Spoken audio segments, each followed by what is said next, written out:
બાળકોની સ્કૂલ ચાલુ થઈ ગઈ છે અને દરેક મમ્મીને એ જ પ્રશ્ન સતાવતો હોય છે કે આજે બાળકોને લંચ બોક્સમાં શું આપીએ. તો હું તમારી સાથે હેલ્ધી મગની ટોસ્ટની રેસીપી લઈને આવી છું, જેમાં આપણે જે મગ છે એને આખી રાત માટે પાણીમાં પલાળી રાખ્યા હતા. ત્યાર પછી મેં આ રીતે મિક્સરમાં પાણી વગર જ એને અધકચા ક્રશ કરી લીધા છે.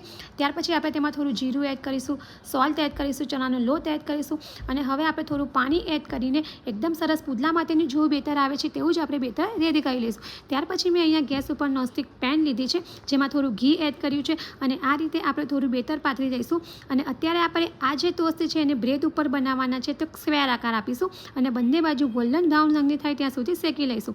ત્યાર પછી હવે અહીંયા મેં બ્રેડ લીધી છે, જેને પણ આ રીતે બંને બાજુ શેકી લીધી છે.